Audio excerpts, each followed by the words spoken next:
Hello, we're glad to have you join us. This is Platform. I'm Ruth Aguwele. As a consumer, I'd like to know, when you feel dissatisfied over poor quality of network or you feel frustrated over unfair charges imposed by service providers, what do? You know, oftentimes, telecom providers deprive consumers unfettered access to free-flow network that meet up with the required standards. Now, the Nigerian Communications Act 2003 ensures that telecom operators maintain high-quality communication services while protecting consumers from unfair activities. And Section 4 of the Act empowers the Commission to carry out some designated functions, which include the protection and promotion of the interest of consumers against unfair practices, including but not limited to matters relating to tariffs and charges for and the availability and quality of communications, services, equipment, and facilities. The Nigerian Communications Commission in 2001 established the Consumer Affairs Bureau with the mandate to protect, inform, and educate the PIE, telecom consumers on their rights and privileges. And recently, the Nigerian Communications Commission mandated telecos to compensate consumers over unsatisfactory services. Now, this is based on increase in tariffs since last year and the inconsistency by service providers despite consumers paying more for services. NCC warns against non-compliance, ready to sanction erring operator. But the question lies, how is the Commission ensuring compliance of quality service, also compensation by service providers for consumers? What measures have been taken to provide relief for consumers? So on Platform, our focus is on telecommunications and consumer protection. And our guest is Mrs. Frida Ruth Bruce Bennett. Actually, she's my namesake. Director, Consumer Affairs Bureau from the Nigerian Communications Commission. Thank you so much for joining us. Good to have you here on Platform. Thank you very much, Ruth. I'm very happy to be here. Great. We have a lot to talk about, especially I'm a consumer myself. Absolutely. Okay, so before we bring in our panelists, we'll take you through her profile, which is what we do here. Mrs. Frida Ruth Bruce Bennett is a driven and highly motivated leader with strong passion for national growth, economic development, and the empowerment of people. She is committed to excellence, continuous learning, and creating opportunities that promote sustainable development, investment attraction, and African trade advancement. She possesses strong expertise in policy development, critical analysis, problem solving, diplomacy, and strategic communication, with a deep understanding of regional, bilateral, and multilateral relations across Africa. Her knowledge of governance, development policies, trade systems, and agriculture-driven economic growth reflects her commitment to impactful leadership and national progress. She is a motivational speaker, published novelist, and avid writer. She believes strongly in leadership through excellence, giving people a voice and driving meaningful societal change. A team player, if you ask me, and we'll leave the profile there. Thank you for being here once again. Thank you once again for having me. Great. Our panelist on Platform is one of our regular. I like to call him the ever-vibrant Ayodeji Makinde. He covers all sides. Sports, he's there. And now he's our ICT correspondent for today. Thank you so much, Ayo, for being here. Thanks so much, Ruth. Great. So, Mrs. Bennett. Yes. Let's leave Ruth. Go ahead. Okay. So, the conversation has been on consumers always complaining. Yes. As service providers are expected to provide us quality services, and yet there's been a gap over time. We're seeing interventions play out over time by the Commission, even the ongoing compensation by the Commission. But I'd like to know, I want you to paint a narrative, to lead this conversation. When you say protection of a consumer right, what are we actually talking about? What does the consumer need to know about the protection of their right? Okay, thank you very much, Ruth. What does the consumer need to know? I think the very first thing is that they need to know that there is a regulator who stands and fights, supports, protects, and promotes their well-being. They need to know that they have access to their mobile network operators, their service provider, should they have any issues. They need to know that there are other redress mechanisms put there by the regulator to ensure their protection. They need to know that they're entitled to quality service. They need to know that they have a right to clear billing, that they have a right to select any service of their choice and that service is provided to them. They need to know that they have a right to their data being protected. They need to know they have a right to be heard. They need to know that if they have a complaint, both the operators and the regulator are mandated to answer them. They need to know that they have a right to be informed. If there are information that are required for them to know, either by the operator, take for example the do not disturb, that they need to know that that function and that service is available. They must be informed by the service providers and by the regulator. But I think the primary thing for me is the clear knowledge that the consumers need to know that there is a regulator standing with them. And whatever they expect in terms of quality delivery of service, they must get it. And if they don't get it, if they complain, they have every right to do. And that complaint will be taken and resolved by the regulator. Okay, and we're seeing the regulator step in. We're seeing compensation happen, yes. Which we're going to break down. But yes. Ayo, I know you want to come in now. Okay, let me start from 2024. Okay. In the build-up to the increase in tariff that was in 2025, there was this outcry by the public. And I could remember one of the functions we had with the NCC. Now, the EVC stated clearly that since the introduction of mobile network system into the country, it was the first time that we're having this change. Actually, the only system or sector in the country where price goes down doesn't go up. Absolutely. And now that we're having this slight increase, the outcry that consumers should take it easy, that they will see the benefits of this increase in terms of return on investment and the rest. Was the decision to increase the tariff, has it been justified in terms of the points that the NCC stated were the reasons for the increase in tariff? Are the consumers getting the desired services that they actually should get based on this? And moving forward, what can the consumer out there expect from the NCC? Very loaded questions, and I'll try my best to do justice. Yes, ma'am. You stated close to 2024, end of 2024. I hope we remember that the quality of service issues that we had, which was as a result of aging network infrastructure. At that time, they had gotten a point where the operators were doing load shedding, being able to just manage the network congestion. And why couldn't they do any more? We obviously had all the economics, the microeconomic situations that happened in Nigeria, and the dollar-naira differentiation. And then, like the EVC had said, and we all know, since 2013, there had not been a tariff increase. Now imagine 2013 and 2024 in Nigeria. Every sector, every one of us, from the markets to everything, had more than quadrupled in price for the telecom sector. And it's a capital-intensive sector. So there was a need, a critical need for a price adjustment. There was a need to bring up pricing, a slight adjustment, to bring it up to the way that the operators are able to maintain, sustain, and upgrade their networks. Because if you have an aging infrastructure, how are you going to be able to offer services? Now, all that took place, and by February, the price adjustment took effect, February 2025. I would like to give us some statistics, because I think statistics paint a picture and tell a story. In January 2025, the Consumer Affairs Bureau, CAB as we call it, we collect weekly statistical data on complaints across all the segments of the telecom sector. We collect it from the operators.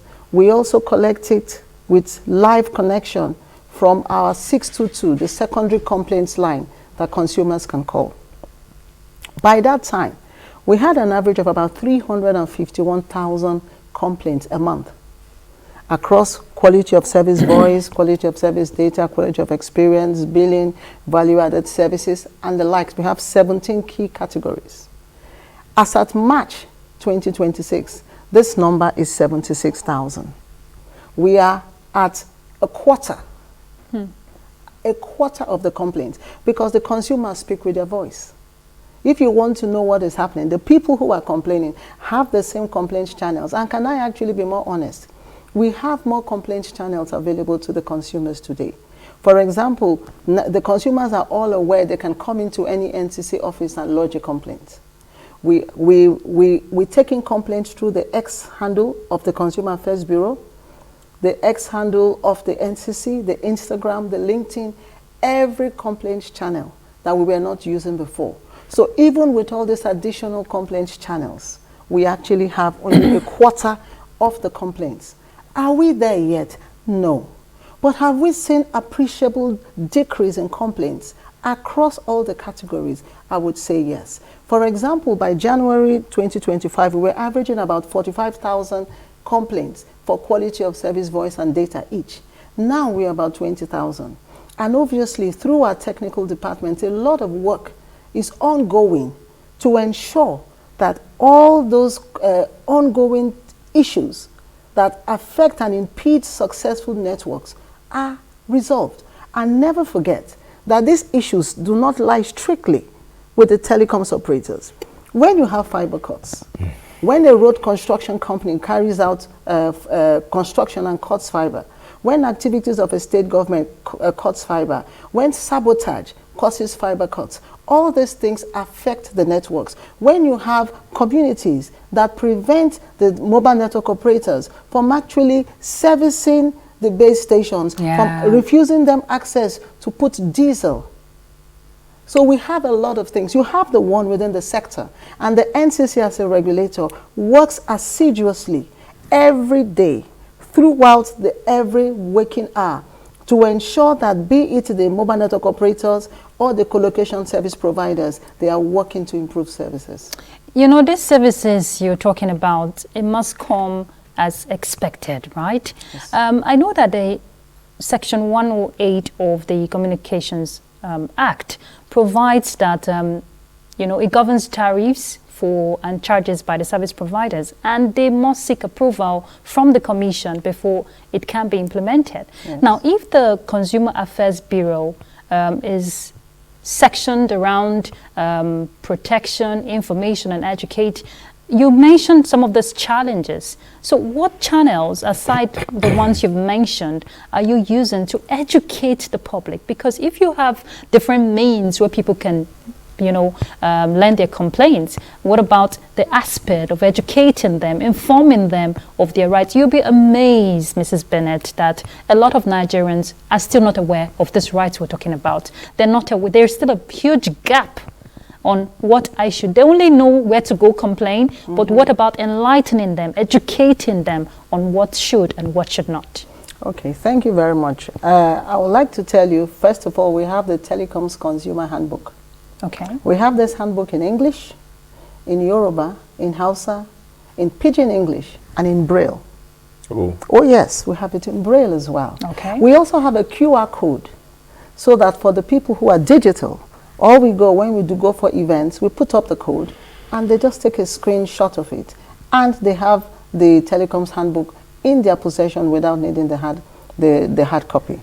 So how do we inform consumers? We go out a lot. We carry out information, because our role is to inform, educate, and protect. We have two key ways. We use the traditional media and the digital media. Take, for example, traditional media.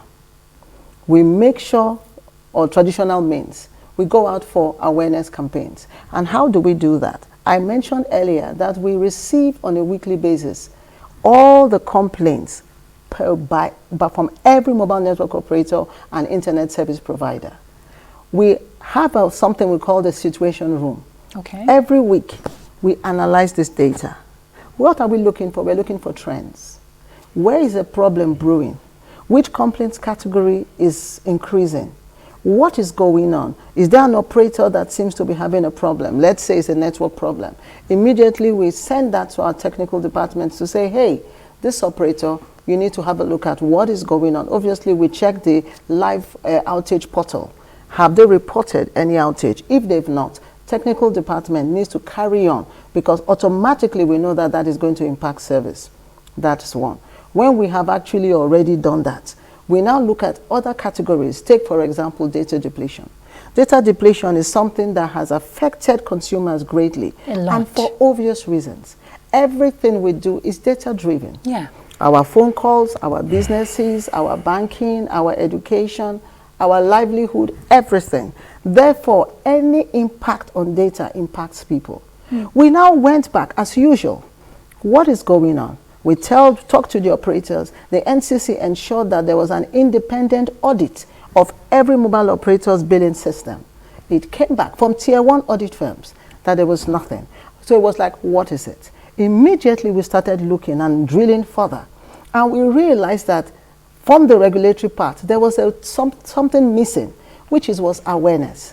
Using an advanced phone, the higher your technology, the more data consumption. Yeah.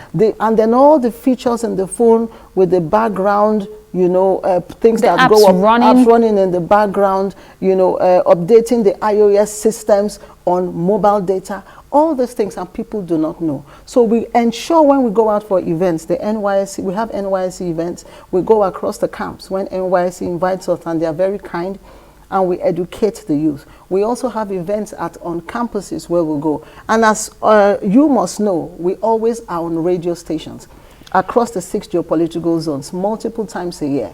And we educate consumers on whatever burning issue is going on. So we try to use the traditional means of our physical events to educate them. At the same time, the Consumer Affairs Department, the Bureau, we actually have a portal, a consumer portal on the NCC website. If you go to the NCC website, it has consumer portal. A lot of articles on all the issues that people need to know about, we put it on. We also have our X account. Every week, we have up to 3 articles or 3 write-ups. These days, we are using more digital banners, and so that people can see all the key information they need in one fell swoop. And of course, we work in collaboration with our Public Affairs Department. If there are things that go beyond us and we think the media has to be, that they need to bring it out boldly, the Public Affairs will help us amplify our voices, because the idea is that the consumers must always be in the know, either once again by physical events, by digital platforms, through our handbook. And if consumers can tell us every other area that they think we are lagging in, and we are lacking, and that can help them know. Is there room for that recommendation? Absolutely. Okay. Oh, wow. The only room that exists is the room for growth, continuous growth. Of course. And we know that we are not perfect. We've done our best, but we'll keep working, because at the end of the day, we want to have informed consumers who know their rights and who are satisfied. Only then are we satisfied. All right, ma'am. The discussion around quality of service, Yes. we can never finish it because it's quite large. Yes. But I remember also last year, there were assurances from the NCC that issue around failed mobile top-ups will be addressed. Yes. Lately, there was an MOU between the NCC and the CBN. Yes. I think our colleague here covered it as well. Then I need you to speak more on the issue of data depletion, because the EVC, at that engagement that we had, and I think you also released an A to Z of... Yes, we have. Yes, it's even on our portal. So, because we came back and we're trying to speak to some of our colleagues who believe we should know better than the NCC. I know we don't work with the NCC. To tell them, okay, these are some of the things we've learned today that is making your data go down very fast. Because you hear, oh, I just did 5 gig. Imagine. My 5 gig don't finish. Of course it will finish, because you're running multiple platforms, Yes. 4G system, Yes. and it's not like those days of the 2G, 3G, and 3G. some are even using 4G, like LTE. Yeah. So I think we should 5G. speak, and 5G now in urban centers. I think you should speak more to this, and how effectively consumers can manage their data properly to have the best satisfaction. Okay. So I'll say, first of all, in all our consumer outreaches, both digitally and physically. Data depletion is a point we go out of our way to inform consumers on. You mentioned the A to Z. We actually have it as a QR code for consumers to actually download and work with. In addition, on our consumer portal, those codes are there. So now, for our consumers, your phone is a machine.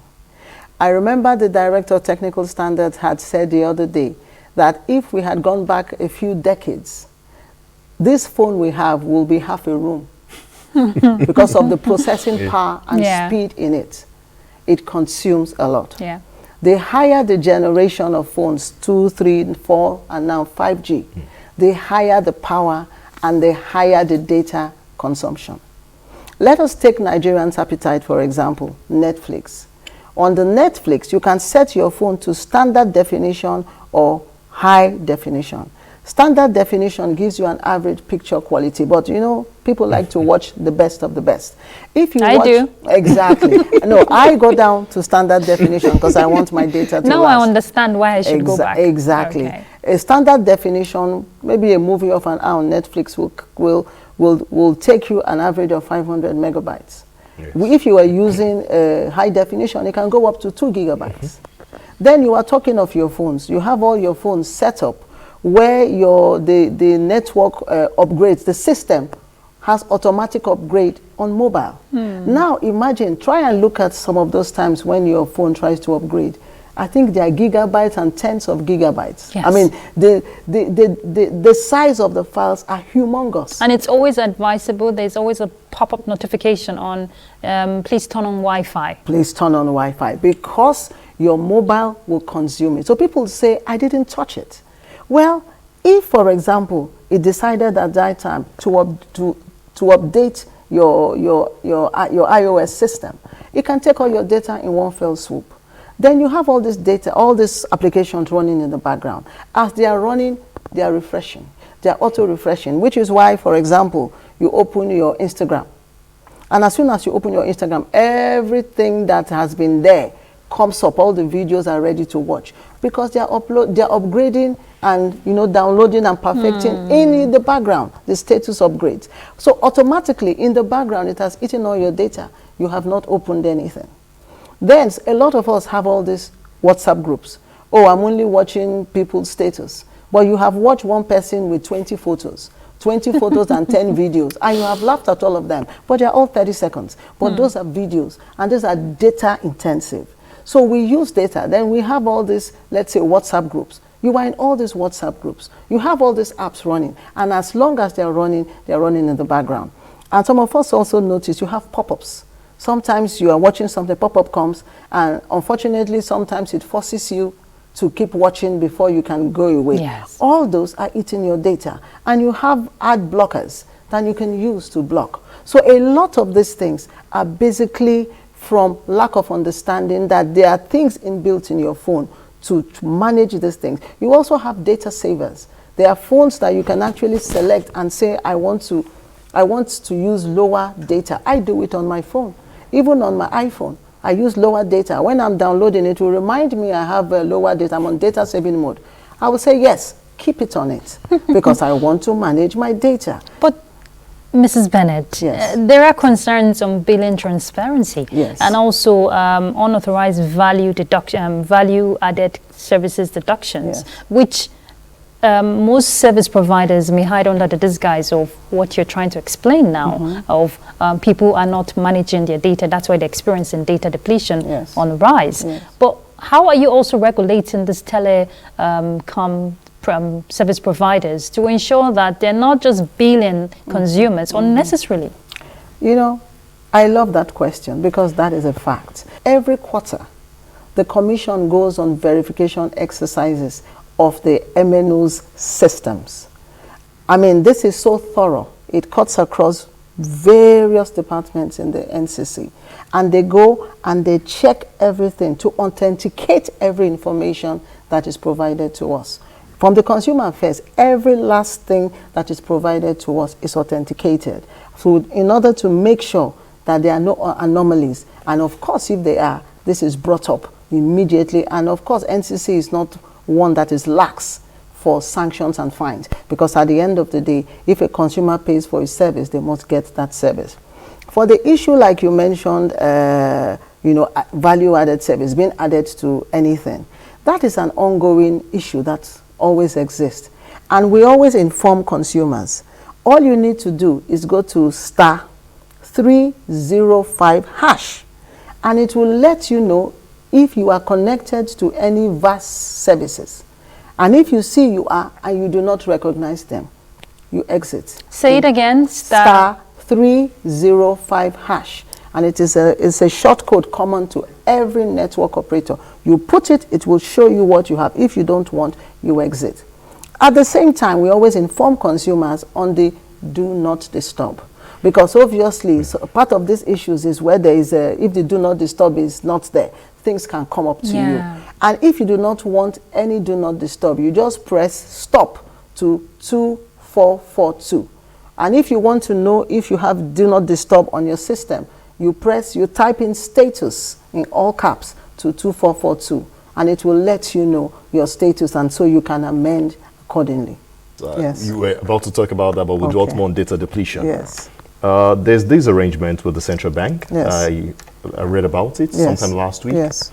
I also know that NCC is working on a particular platform. That's the terms platform for subscriber international number system to ensure that SIM cards are well protected and not used for fraudulent use, etc. Now, how far has the NCC gone with this MOU in terms of implementation and also the terms project, so that we can drastically reduce issues of fraud with the SIM card and also using that for electronic fraud with our interbanking system and etc. Please. Okay. I think we're talking about two separate parts. For the MOU that was signed last week, which has been, in the pipeline for a long time, because that key reason for that MOU is understanding the linkage between the telecom sector and the banking sector, and the need to ensure that we do not have fraud perpetuated using the mobile network that affects the banking sector. So like the terms you are talking about is to make sure and ensure that all numbers that have been churned, and in the telecom sector, after 1 year of no revenue generating action, you've not made a call. You receive a call, that's not revenue generating. You've sent an SMS, you've made a call. That number is up for churning. So once the operators take it back, it's only a matter of time before that number goes. So if that consumer now has lost that number, but the banking sector is not aware, and the banks keep sending, let's say, bank alerts and information to that number, automatically, if you do not have somebody with integrity and they've had that number, a lot of things can come up. So this thing is to put this deep relationship, this linkage between the two sectors, so that the banking sector is fully aware that that number has been churned, so that they delink it from the consumer account. Now the other one is the failed payment, where consumers buy top-ups, maybe for voice calls or for voice or data. And they do not get value.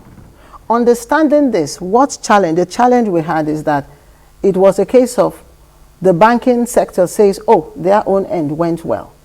The telecom sector says on their end it went well. And it became consumer didn't get. And it became clear that there was no clear linkage from the beginning of the process to the end of the process. And it begins from, one telco, and then you pay to a bank, and then the bank sees the money, and then the intermediary aggregator is able to give you the data, and the MNO pays it, gives it to your account, and everybody was not seeing each other. And this national framework on failed payment and data depletion that has been championed by the NCC through the Consumer Affairs Bureau and the Department of Financial Inclusion and Consumer Protection of the CBN is to understand that no one of us can work independently of the other. We are in the era of multiple regulatory agencies and this linkage together. So we are working, and we are in the final stages of ensuring that that framework is now signed fully by both parties, and the operationalization commences. In the background, we're already having conversations and we're already starting the processes. But until the final process is completed, then we can talk about it. So I would say, just like the terms, all the work has been going on for 2 years with the MOU that was signed, and very soon you're going to see all those solutions and applications up and running, and the same for the framework. So just keep it in view. Okay, while we put that in view, we'll have to pause through the conversation. We need to take a break. We'll be back. Just stay tuned. What are we doing as a nation to, first of all, settle our teeming populace, especially the NTA's political package with a third eye on the nation's political scene? I am Fisa Ogunfuyi. Welcome. You have to be very careful giving space to people who are obviously sponsored to further the agenda of some other groups. There's a lot of questions. A lot of questions in a closed door sessions. Some of these issues, some of the problems bedeviling of their In fact, between June 1st and July 17, 19-point-something billion has left the coffers of the NDDC. I can say my constituency, they need everything because we don't have anything.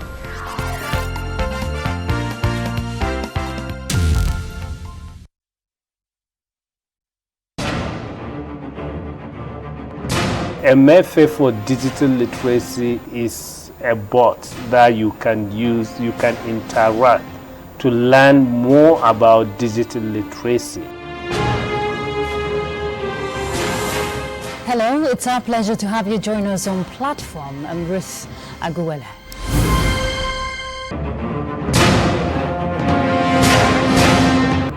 What is the yardstick for measuring everybody's moral integrity?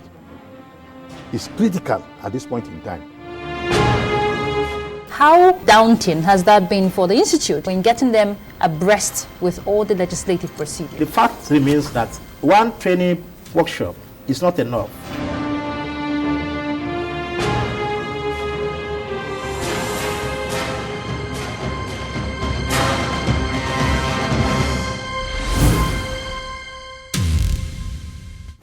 Thank you for staying tuned. The conversation is on telecommunications and consumer protection. All you need to know about your right when it comes to you as a consumer. So, Mrs. Bennett, recently we're seeing compensation move by telcos, to compensate consumers for poor services.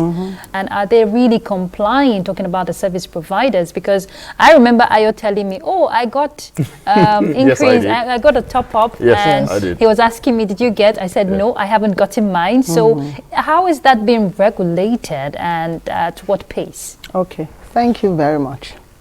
First of all, I would just like to clarify the reason why we are here with compensation was, like we said earlier, the tariff adjustment that was approved early 2025. And it is not tariff increase. It is tariff adjustment. Well, for most Nigerians, actually, it's gone up, it was an increase, but it's always good to have the best register for that. It is an adjustment, just to bring something that can even allow the operators be able to carry on telecoms businesses after over 11 years of no increase, or nearly 12 years. The adjustments now took place. So, having approved that adjustment early last year, the sector and the regulator gave the operators time to obviously ship in those equipment, provision them, and ensure they are fully functional so they can now be deployed to improve network services. So by November, which was nearly 10 months down the line, it was time to actually see and expect this improvement in the networks. This compensation is for network key performance indicator failings by the mobile network operators on their networks. It's not for calls, it's not for failed payment, it's the network lapses or the failures in the KPIs in the network. And this is why we are here. Now we have it across operators. And I noted your question or your statement. I have not received mine. I think we need to be clear that not every single Nigerian is going to receive this compensation. Okay. Thank you for that clarification. Yes. Go ahead. So, like you have local governments that are excluded. There are some local governments that were not even added at all. Maybe in some areas, maybe for security reasons, those sites were closed, or we had extenuating circumstances beyond the operator's control that made those sites not eligible at all. Then you have because this is now across the 774 local governments. You have the local governments that the operators met the KPIs. So those ones are also removed. Now, for the ones where they did not meet the KPIs, take for example, you use your services, network services in 3 different areas, let's say 3 local governments, depending on your work, your home, etc., within a state. And then in those, out of those 3, you have the one where you spend the most time in, where you made the most calls, the most revenue generating activity. If it failed the KPIs, you would get a refund. If, however, out of the 3, you have 2 local governments that it failed the KPI, but you did not spend the most money there. The one where you spend the most money there passed, you would not be eligible for this refund. Now, every operator is going to send you an SMS. Some people have already started receiving. I think I know so many people. Everywhere I go, people tell me, oh, I have been paid by this operator. I have received my own compensation. So compensation is ongoing, but it's not going to be for everybody. And it is for failures of network key performance indicators. Now, a lot of Nigerians will argue that because it cuts across this failure of KPI. It cuts across all the networks. At one point or the other, people have experienced poor networks. So why are certain people exempted? Well, at this time, don't forget this is going to be an ongoing thing. What we have done now are for the months of November and December 2025 and January 2026. Obviously, the Commission has has its reasons and its rights to put the criteria for the compensation. Don't remember, it's not a refund. Yes. Please, I want us to be very clear about this. These monies are for failures. And the Commission can have this money come back to the sector as a fine. But the Commission said no, because it is actually a sanction for failing to do something, which could have been a monetary fine back to the regulator or to government. But the Commission said no. We want some of these to go back to the same people for which there were service failures. But at this time, it is going to be the place where you spent the most money. If you spend the most money in X local government and the quality of services is wrong, you will not get compensated. And it is also across 3 categories. Those who spend less than 1,000 naira a month, those who spend from 1,000 to 10,000, and those who spend above 10,000. So they are segmented, percentages of refunds, compensation due everybody. It is just the Commission's way of saying, consumers, we know you, we see you, we feel your pain. And these people have failed to meet this network quality of service indicators. Here, have something. And the idea, don't forget, everything in life is not punitive. The Commission's real focus is not that they will keep failing, but that when they have the sanctions, it will force them to carry out as many improvements that they can do internally to ensure that they don't have to have the sanctions. And at the end of the day, that is what you and I and every consumer seeks for, quality service. Let's talk about DIN and the plan to capture the whole local governments in the country. At the last engagement that we had, I heard the NCC, EVC, NCC making it clear that there's a deliberate attempt by most of these telcos to invest more into the telecommunications sector and also ensure that those who are left behind, people are not left behind, particularly in the underserved areas, and also boosting the capacity of those transiting from 2G, 3G to 4G, while also activating the 5G system. Now, with these on the ground, how do we assure underserved and unserved communities, that the digital penetration, the telecommunication penetration will get to them, and also there could be responsible use of the technology that we're bringing. Okay, thank you very much. Now you mentioned that, just like the EBC said, we are moving our 2 and 3G networks and systems to 4G and 5G. Yeah. Well, let's say 4G in most areas. Now, where do we have 2G? 2G coverage is all over the country. And 2G coverage is what you have in the most remote parts of the nation. Yeah. So let's talk about where we have coverage, because we have coverage across the vast majority of Nigeria. So by upgrading those sites, as the operators upgrade those sites from 2G to 4G, it means that they are not left in this digital, they are not left, they are not caught up in a digital divide. This is helping digital inclusion, because with the 2G, all you have are voice and SMS. Now with the 4G, those same sites are being upgraded to 4G. So they can now get involved in the digital space, and that is what is being done across Nigeria. In the areas, for the areas where there is no coverage, the Commission is working assiduously. Because this is not something that can be done easily.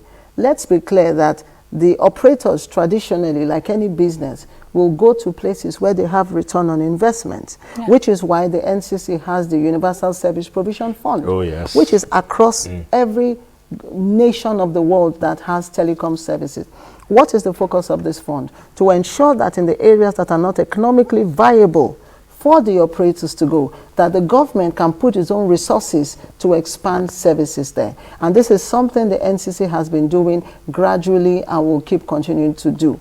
At the same time, if we want to really improve network services, as the EBC said, and he will always say, and I concur, it is to incentivize the sector, for the operators to be able to put fiber. All these complaints we are having is because we are using a mobile system. If, for example, take data depletion, everything is fiber. I have fiber in my home. For example, when I'm at home, I'm not counting anymore. Before I didn't have fiber. For every second, I am making sure things are off. Nobody's wasting my mobile data, because I will buy it and it will disappear. Not because I don't know how to manage it, but there are people in my house who will overwatch everything. But with fiber, that doesn't happen, so it lasts. So we are working already to upgrade all the different local governments in the nation. And from all the work we are doing, we also encourage our operators. There are key demand areas or drivers for change. Those are hospitals, universities, research institutes, to go there, because the more they go there, no matter how deep in the hinterlands they are, we know that connectivity is going there. So we're just going to keep working together, working with our parent ministry, working with the operators and as much of the private sector to ensure that there is digital inclusion. But remember, there's connectivity and there's access. Because if you have all that connectivity, which is really, the operators have gone very far, we need to have a huge crop of Nigerians who are able to tap into these digital services available. So that is where we now have training, skills acquisition, and ensuring we have a crop of Nigerians who are the innovators, who are able to also create solutions, locally grown solutions that consumers will be interested in using, and then making sure that the citizens have the digital literacy to manage those. That is when the uptake on the networks will now be sustainable. Majority of these complaints people get to, lay, the end result is for resolution. Yes. That satisfaction this will desire. Yes. I'd like you to tell us how far the Commission has gone in the aspect of resolution, effective complaint resolution, because it's one thing to lay this complaint. You talked about the numbers, you reeled it out, how you're getting the numbers, but resolution, in as much as you're stepping in some areas, are people giving feedback that, okay, yes, I am satisfied now, beyond this compensation aspect we're saying? Yes. I think I actually love, anyway, I love questions, so I think that's a very good one as well. The consumers write in, and as the Consumer Affairs Bureau, we handle every complaint. Take, for example, somebody walks off the street, they come into the NCC, we'll talk to them, we'll log it on our customer system, and then immediately we contact the service provider. For every complaint, there is an SLA attached, the service level agreement, that they are mandated to meet. We send it to them and we tell them automatically, this is the SLA, commence immediately. On our end, we can see it. At the same time, somebody writes us a letter. We log it in, whether it's from an individual, from a law firm, based on our MOU with the FCCPC, from the FCCPC or the Public Complaints Commission. We send it to the operators and immediately we start monitoring. People come to our X handle and they say, oh, this is happening with this operator, or they just copy us in a complaint to an operator on social media. Once we see it, we reach out to the operator immediately and say, this your consumer has complained. Commence action. The same time, on our consumer portal, we have an email address for consumers to send in complaints. From that email, we get complaints in hundreds every day. Hundreds. And we send it to the service providers and tell them to treat. Do not forget that on a weekly basis, the service providers send us a comprehensive list of all their complaints. And like I told you, we look at the complaints, we look at the complaint statistics, and based on the issues, we start telling them, we have a problem here, resolve. When consumers are not satisfied, they contact the NCC 622 number, which is our second level, a toll-free number also, where we have created. You consumer, you're not happy with the service from your telecoms operator, and please be aware, every consumer should know you called 300 on your mobile phone, your service provider must speak. When you're not satisfied, you call the 622. We take it on board, and that 622 is managed by the NCC, and we can view real time the status of your complaint and whether the operators have handled. This is apart from all the other ones I mentioned, and all these other ones that I mentioned, the email, the walk-ins, the letters, you know, the X, they are all handled by NCC staff in the Consumer Affairs Bureau. So you will boldly say the Commission is not overwhelmed when it comes to manpower? The Commission keeps working because our consumer affairs staff are motivated to ensure consumer complaints are dealt with.